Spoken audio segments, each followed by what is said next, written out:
Meu nome é Maria Catarina, eu sou estudante de análise de desenvolvimento de sistemas e de engenharia mecânica pela UNB e ADS pelo CEUP. Então a gente vai começar essa apresentação sobre lógica na programação da introdução à prática. É, enfim, é, então a gente vai começar falando sobre o filósofo Immanuel Kant. A lógica é uma ciência racional, né, de acordo com o Kant. É, e ela é crucial, assim, para a implementação de regras e objetividade para a construção do raciocínio. O foco, nesse caso, é na forma, de modo a esclarecer que o problema com formato lógico é formato lógico e não necessariamente com vistas a concordar com a realidade subjetiva. É, Essa apresentação da forma, ela pode ser feita por meio do uso da linguagem formal, que se utiliza de símbolos universais. Ou seja, esse tipo de linguagem ele pode ser interpretado por qualquer pessoa, independente de contexto e cultura, características que influenciam diretamente nas linguagens informais, que incluem o português, o inglês, o espanhol, enfim.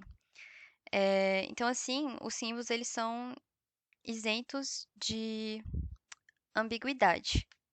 E eles retornam apenas uma das duas possibilidades, que seria o verdadeiro ou falso. E na área da computação é comum o estudo da lógica proposicional, que é composta por argumentos, que são premissas que levam a uma conclusão.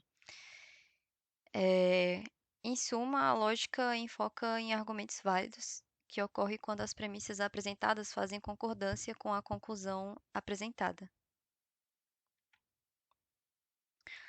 É, a lógica ela é muito benéfica para a resolução de problemas, porque ela simplifica raciocínios compostos e ela evita a ambiguidade. Esse tipo de resolução é basicamente o que compõe a atuação dos computadores que a gente tem. É, e eles trabalham com a objetividade de binário, né? Que seria sim ou não, um e zero, sem meios termos.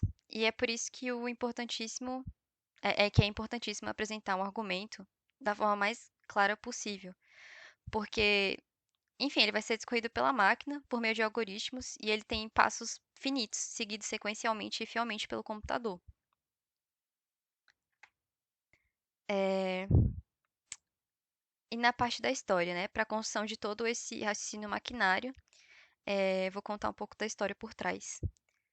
Na área de TI, a gente escuta bastante sobre a álgebra de Euler, que é a linguagem simbólica utilizada por computadores. Ela foi desenvolvida pelo George Euler, que é um matemático britânico. O contexto foi a Grã-Bretanha no século XIX, e a matemática inglesa está muito atrasada se comparada com o resto do mundo. E aí o precessor do Euler, que foi o George Peacock, acho que é assim que fala, apresentou uma divisão da álgebra aritmética e álgebra simbólica.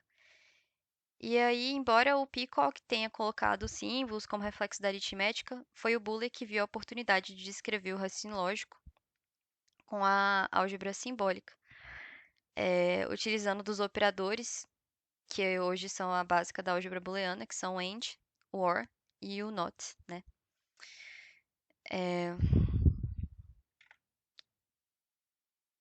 Enfim,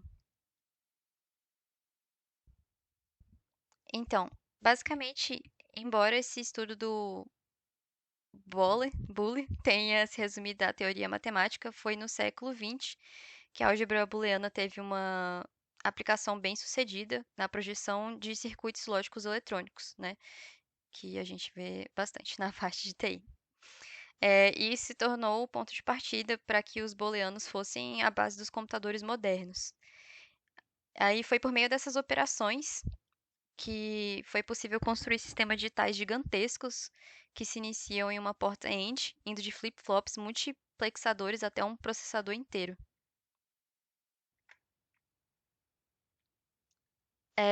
Então, recapitulando, os computadores eles seguem passos sequenciais, objetivos infinitos, né? Que nem eu tinha dito anteriormente. E eles dependem da objetividade binária. Então, basicamente, seu funcionamento tem a lógica como um raciocínio intrínseco, né? A gente vai ver agora alguns exemplos em pseudocódigo para entender melhor. No primeiro exemplo, a gente tem uma estrutura condicional if e else, bem simplesinha, né? Depois de atribuir os valores às variáveis, cada se retorna apenas um resultado com base nos valores, que são verdadeiro ou falso.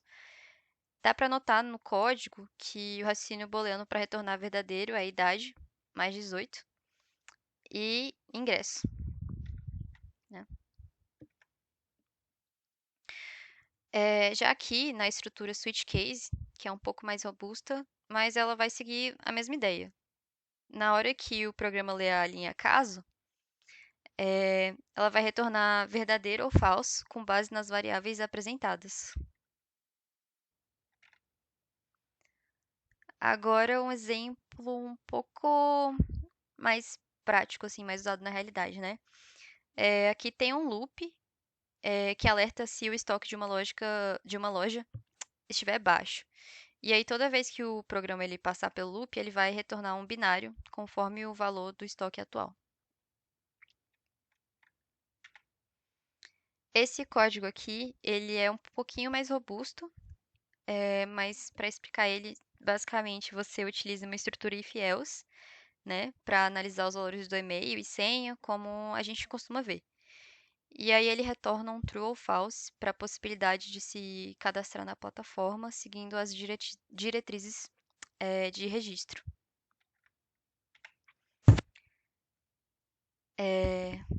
Então, finalizando, né, concluindo, a área de inteligência artificial e dados, estão em ascensão atualmente, né, no estudo de TI. E não dá para deixar de lado o fato que a base de tudo isso está na lógica. A inteligência artificial não deixa de ser uma execução computacional, então ela atua por meio de algoritmos lógicos, né? Ela basicamente simula o raciocínio humano por meio da objetividade da linguagem formal. E aí, no caso da área de dados, a ciência lógica é ideal para reconhecer padrão sobre os dados apresentados, facilitar o trabalho do profissional, é, enfim, analisando grandes quantidades de informações em muito menos tempo. É, e basicamente é isso. Essas foram as referências que eu utilizei, que são todas utilizadas durante a aula, apresentadas pelo professor. E é isso.